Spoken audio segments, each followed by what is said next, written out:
Halo semua, kembali lagi di channel Naik Level. Pada video kali ini, saya ingin membahas analisa saham BBYB atau Bank Neo Commerce ya. Jadi ini sudah rilis laporan tutup tahun 2022 tanggal 31 Maret 2023 dan hari ini tanggal 25 April. Bursa masih belum buka, baru besok. Terakhir hari Selasa sebelum libur Lebaran itu harganya tidak kemana-mana ya, di 590 aja. Untuk kinerja harga sahamnya sendiri ini untuk pemegang lama ya 3 tahun sampai 5 tahun ini naik baker teman-teman ya. Namun untuk kalau teman-teman belinya setahun, 6 bulan, 3 bulan, jadi setahun terakhir ini harganya sedang minus, jadi mestinya sedang floating minus ya. Untuk year to date 2023 sendiri sudah minus 8,53%. Harga tertinggi setahun terakhir 1870 dan terendahnya 476. Jadi ini masih di harga terendahnya teman-teman ya, mendekati harga paling rendahnya. Seperti biasa nanti kita akan membahas saham BBYB ini dari 4 analisa ya. Yang pertama fundamental, itu gambaran dan kinerja perusahaan secara umum. Kemudian dari seasonality, biasanya ini bulan-bulan apa saja saham ini turun atau naik. Kemudian di analisa bendermologi kita akan cek ya perpindahan sahamnya selama setahun terakhir dan di bulan April ini. Kemudian dari teknikal kira-kira arah harga sahamnya akan kemana. Oke, kita akan mulai aja. Ini company backgroundnya ya, Bank Neo Commerce, BBYB itu perbankan teman-teman ya, perbankan. Dulu namanya Bank Yuda Bakti ya. eh Listing di bursa 2015 dengan IPO price-nya 115. Jadi harga saat ini tentu saja sudah naik ya, kira-kira 5 kali lipat. Oke, ini adalah kinerjanya teman-teman ya. Kinerja BBYB kalau secara pendapatan ini naiknya cukup signifikan ya di tahun 2022. Laba kotornya pun juga demikian, namun laba usahanya tidak sama teman-teman ya. Laba usahanya justru dengan naiknya pendapatan, labanya tambah dalam teman-teman ya.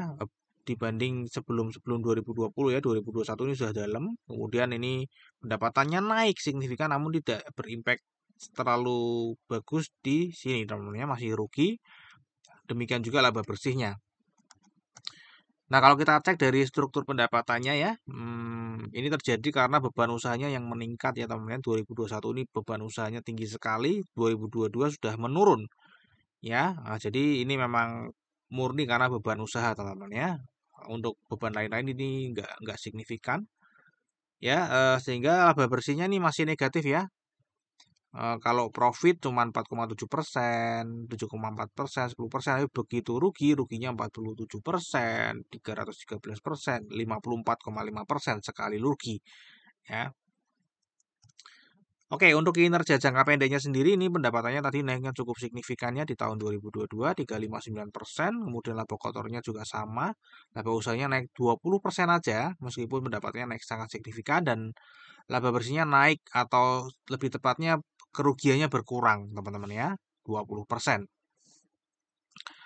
Untuk rasio keuangannya untuk tutup tahun 2022 saya kesulitan untuk mendapatkannya, jadi saya hanya mendapatkan semester ya, semester 1. Jadi ini cuma untuk gambaran aja ya teman-teman ya. Daripada tidak ada data sama sekali, lebih baik kita pakai yang semester 1. Ya, KPMM ini di sini kalau kita lihat juga sebenarnya bagus dan ini berkurang teman-teman ya. Pasti berkurang karena rugi. Ya, modal sendirinya pasti akan kegerus. Kemudian aset produktif bermasalahnya sebenarnya masih oke ya teman-teman, masih oke.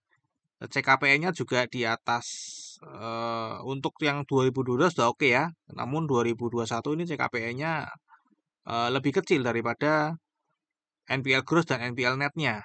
Ya, NPL net-nya juga ini meningkatnya cukup oke teman-teman ya. Dari NPL gross turunnya cukup bagus, NPL net juga turun ya. Meskipun cuma standar aja teman-teman ya. Untuk ROA dan ROE ini masih negatif ya. Net interest margin-nya sebenarnya tinggi sekali teman-teman ya. 10,16% loh, ini tinggi teman-teman ya. Naik 2 kali lipat loh. Namun sayangnya beban operasionalnya ini ya teman-teman ya yang sangat tinggi dan CIR-nya juga tinggi sehingga tadi membuat ROE-nya dan ROA-nya negatif. Untuk LDR sendiri ini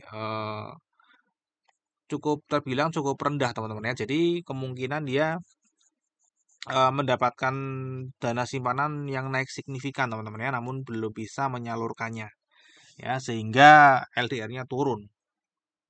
Oke, itu aja untuk rasio keuangannya. Ini yang patut disoroti adalah memang beban operasional yang di luar kewajaran ya, sangat tinggi. Untuk valuasinya seperti apa pada saat video ini dibuat itu PBV-nya dari 1,9 dan PE ratio-nya minus 9 karena masih merugi ya teman-teman ya. Kalau kita bandingkan di tahun-tahun sebelumnya ya memang harganya valuasinya di sini-sini aja ya, jadi nggak kemana-mana. Untuk ROE-nya nih negatif, udah pasti mahal teman-teman ya. Jadi perusahaan yang rugi kalau kita beli, uh, jelas untuk saat ini harganya mahal ya. Kecuali kalau teman-teman melihatnya di masa depan ya. Oh ini masa depannya seperti ini. Namun karena masa depan itu belum terjadi teman-teman ya. Dan itu belum apa tidak pasti ya. Jadi kalau saya mengukurnya adalah dari kondisi saat ini. Oke, untuk dividen sendiri ini tidak rutin bagi dividen ya, 4 kali bagi dividen ya, meskipun kecil-kecil sekali ya. eh dan ini 2021 merugi, 2022 masih merugi. Dan ini perusahaan cukup rajin right issue namanya, cukup rajin melakukan right issue atau meminta modal ke investor lagi ya. Yang saya bingung adalah tahun 2016 dia bagi dividen, namun di tahun yang sama juga dia meminta modal ke investor. Jadi ini membingungkan sih kalau untuk saya ya teman-teman ya. Nggak tahu, saya nggak mengulik lagi cerita di balik ini teman-teman ya. Namun kalau saya ngelihat secara sekilas ini tentu saja aneh ya teman-teman ya. Karena dia membagikan ke investor kemudian meminta lagi ke investor. Buat apa? Kan lebih baik nggak perlu bagi dividen kalau memang minta lagi ke investor gitu ya. Kira-kira seperti itu ya. Ini 2016 dia minta ke investor habis bagi dividen ya. Di payment date-nya April ya. April. Kemudian ini come date-nya Mei. Jadi setelah 1 bulan setelah bagi dividen dia right issue. Ya, kemudian ini 2018 bagi dividen, 1 tahun kemudian dia right issue. Ini juga sama ya. Ini Juli, ini malah Juni right issue, kemudian dia bagi dividen kan. Sebenarnya cukup unik sih teman-teman ya. Oke, kira-kira itu. Jadi kalau 2022 sudah pasti nggak akan bagi dividen karena merugi ya teman-teman ya. Untuk seasonality ini juga datanya memang belum penuh teman-teman. Namun ini sudah ada sesuatu yang istimewa bahwa di bulan Juli ini potensi naiknya 100% teman-teman ya. 100% dan ini pernah beggar di bulan Juni ya tahun 2021. Ya, dan di tahun 2021 ini naiknya totalnya sampai 900%. Ya, beggarnya di bulan Februari dan di bulan Juli.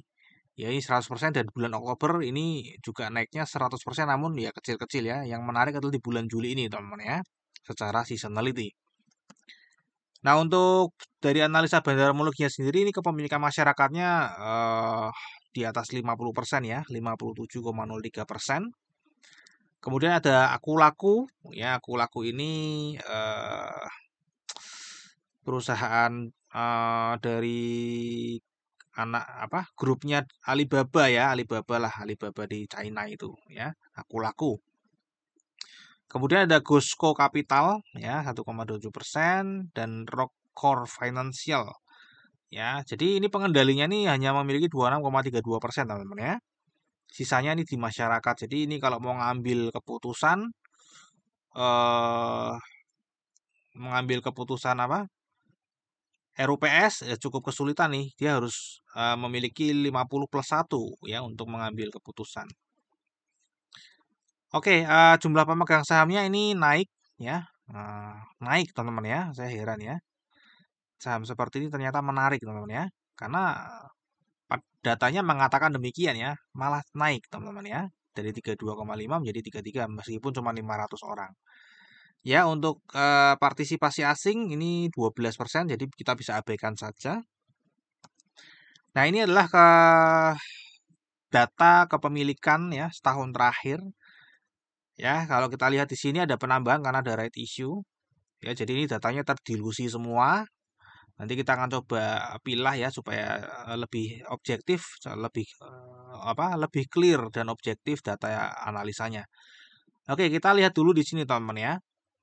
Setelah right issue itu kepemilikan lokal naik ya, investor asing turun. Artinya kemungkinan besar ada beberapa investor asing yang terdilusi atau tidak menebus right issue-nya. Ya, dan di sini kalau kita lihat yang cukup menarik adalah kepemilikan retail lokal ini justru naik, teman-teman ya, justru naik ya secara persentase ya, naik 5,74%. Ya, untuk corporate naik, kemudian yang asing ini malah nggak nganu ya, kemungkinan terdilusi teman-teman ya, min 2,6. Ini investor retail asing justru ini kemungkinan akan menghabiskan barangnya ya, akan dijual nih, sisa 0,39%. Dan yang menampung cukup besar kedua ya itu adalah foreign others ya. Dia nambah nih dari 2,6 menjadi 6,15. Jadi ini cukup oke nih teman-teman ya. Kemungkinan dia sih nebus right issue-nya teman-teman ya. Oke, jadi secara kesimpulan ini sedang terjadi distribusi teman-teman ya, karena yang buang ini uang besar nih, satu pertama reksadana. Kalau dari sini ya, nah ini reksadana, kemudian yang ada perusahaan asing, ada investor retail lokal asing ini mau ngabisin barang, ya, kemudian ditampung oleh foreign others dan investor retail lokal kita. Ada corporate juga di sini ya. Nah ini karena kan datanya terdilusi ya, jadi ini saya keluarkan aja apa sejak right issue. Jadi ini sejak right issue teman-teman ya, sejak right issue bulan November ke Maret. Nah ini kan lebih clear ya. Memang tetap ada penambahan sedikit, namun ini dilusinya nggak terlalu parah lah ya. Dari November ya, sejak right issue November 2022 ke Maret ini apa yang terjadi? Kalau kita lihat di sini ternyata ada akumulasi teman-teman ya. Jadi lokal corporate ini ada akumulasi yang berkelanjutan setiap bulan. Ya, untuk yang lainnya sih pergerakannya tidak terlalu signifikan teman-teman ya. Tidak terlalu signifikan. Jadi ini memang ada satu yang mendominasi untuk melakukan pembelian. Lokal ID juga terlihat sedang menurun di sini ya. Meskipun tadi secara setahun terakhir memang naik, namun ini sejak right issue dia mulai turun teman-teman ya. Untuk apa foreign ID ini tadi kan kita lihat distribusi dia tapi tidak bergerak apa-apa ya secara ini ya. Setelah right issue dia turun kemudian dia nggak bergerak ya. Oke, jadi setelah right issue bisa disimpulkan nih sedang terjadi akumulasi. Setelah right issue bulan November ya. Namun setelah setahun terakhir tadi sedang distribusi. Oke, bagaimana untuk bulan April ya 1 sampai 25 April di sini kelihatan sekali distribusinya cukup besar teman-teman ya dari broker summary. Dominan satu broker TP ini ya, big accumulation di bulan April dan dia sudah dari sini ya, dari sini sudah turun ya, dia sudah mulai ngangkat harganya, kemudian di sini dia membeli cukup signifikan. Ya, jadi untuk bulan April ini sedang terlihat sedang akumulasi ya. Jadi untuk setahun terakhir terlihat sedang distribusi, setelah right issue terlihat sedang akumulasi dan bulan April terlihat sedang akumulasi. Oke, untuk analisa teknikal sendiri ini kalau kita lihat secara kasat mata ini sedang downtrend teman-teman ya, sedang downtrend. Selalu membentuk lower low ya, meskipun ini lower high-nya enggak ya, ini sempat naik namun ini sudah mulai membentuk lower high ya, lower high 3 kali. Nah, kira-kira arah harga sahamnya akan kemana ya teman-teman? Kalau tadi dilihat ini sebenarnya cukup membingungkan teman-teman ya. Karena secara kinerja ini masih memang naik namun masih merugi. Ya, kemudian dari seasonality memang ada potensi naik nanti di bulan Juli yang dimana itu naiknya 100% dan pernah beggar juga di bulan tersebut dan ini sedang akumulasi setelah right issue. Ya, jadi kemungkinan harga sahamnya mungkin akan berputar-putar aja di sini teman-teman ya, mungkin di antara eh, 590 sampai 450 ya, mungkin dia akan berputar-putar di sini ya. Nah, nanti bulan Juli kemudian dia akan naik ya. Entah kenapa sih ini mungkin akan terbang lagi kalau memang tadi terlihat setelah right issue ada akumulasi dan April juga akumulasi besar ya. Jadi nanti bulan Juli kemudian dia akan naik teman-teman ya, akan naik mungkin breakout dari downtrendnya dia akan naik seperti ini ya. Akan naik kemungkinan ya bisa naiknya cukup signifikan lagi teman-teman ya. Untuk naik ke berapanya nggak tahu ya, kemungkinan bisa ke 680 atau bisa ke 1100 bahkan ya. Kalau dia breakout dari MA 200 ya. Ya kira-kira seperti itu teman-teman ya. Nanti kita lihat aja apakah analisa ini betul atau enggak. pada saat kita bahas di laporan keuangan berikutnya. Oke, sekarang kita akan masuk ke risamnya ya. Tadi secara fundamental kinerja jangka panjangnya naik, kinerja jangka pendeknya naik, valuasinya masih terbilang mahal, ini tidak rutin bagi dividen. Lebih sering right issue juga. Ya, untuk potensi naiknya nanti di bulan Juni dan Juli ya. Juli tadi yang 100%, Juni juga ada potensi naiknya. Jadi nanti teman-teman mungkin tunggu Juni atau Juli teman-teman ya. Mungkin saja bisa backer lagi, tidak menutup kemungkinan. Ya, untuk bandarmologi tadi secara setahun sedang distribusi 1 sampai 23 terlihat sedang akumulasi, dan tadi kita bahas sedikit setelah right issue juga sedang terjadi akumulasi. Technical ini sedang downtrend teman-teman ya, namun cenderungnya akan sideways ke depannya. Menunggu nanti datanya ini apakah akan akumulasi akan berlanjut atau enggak. Kalau memang ini akan berlanjut, kemungkinan harganya akan naik lagi teman-teman ya. Oke, terakhir disclaimer. Jadi analisa yang saya bagikan di YouTube ini adalah analisa saya pribadi yang tentu saja juga bisa salah.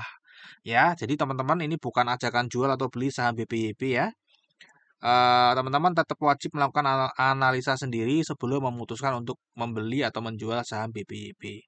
Ya, mungkin sampai di sini dulu analisa saham BPYP ini. Semoga bisa bermanfaat dan kita akan berjumpa lagi di video yang berikutnya.